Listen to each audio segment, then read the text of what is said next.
Banyak saudara atau teman-teman yang ingin didoakan di tempat yang mustajab di Mekah.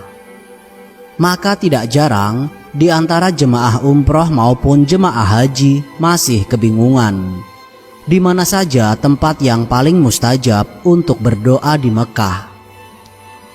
Barangkali Anda ingin umroh atau haji, Anda bisa berdoa di tempat mustajab di Mekah.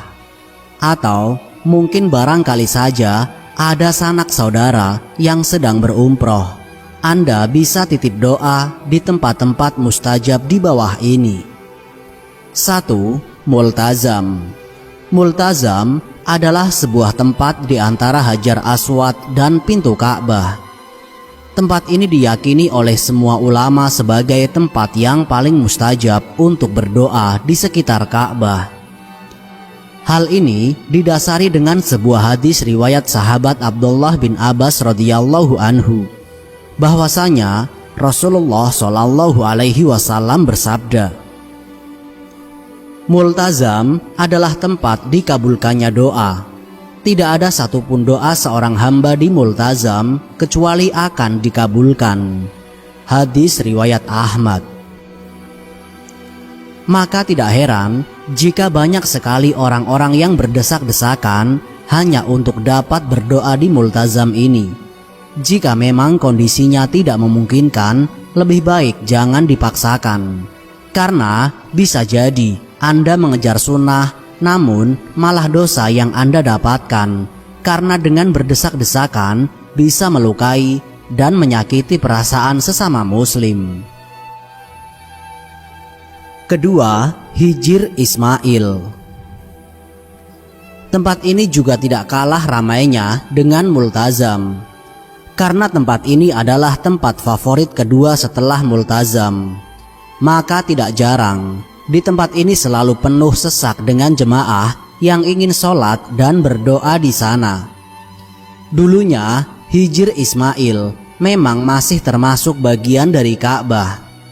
Sholat di Hijr Ismail sama saja dengan Anda sholat di dalam Ka'bah. Pernah ada cerita menarik.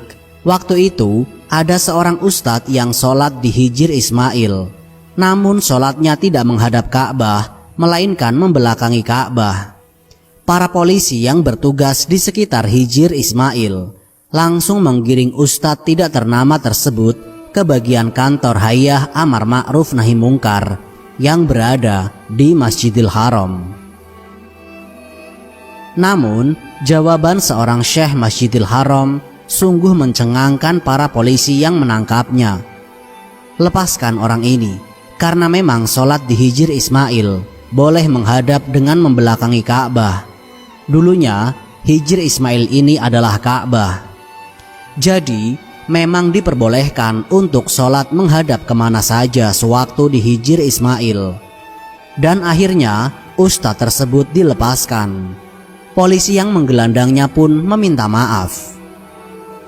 Saran saya, walaupun sholat di Hijr Ismail boleh menghadap kemana saja, tapi sebaiknya Anda menghormati jemaah selain Anda. Ketika Anda sholat di sini menghadaplah ke Ka'bah seperti lazimnya para jemaah, agar tidak mengundang reaksi dan emosi jemaah lain yang tidak paham masalah ini. 3. Di bawah pancuran atau talang emas.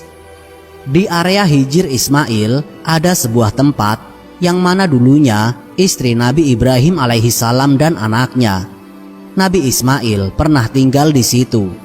Tempat ini ditandai dengan sebuah pancuran yang terbuat dari emas.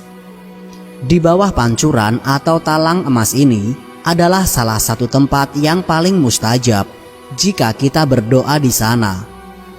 Pada waktu hujan turun, para jemaah biasanya akan berebutan mengambil air yang jatuh dari talang emas tersebut.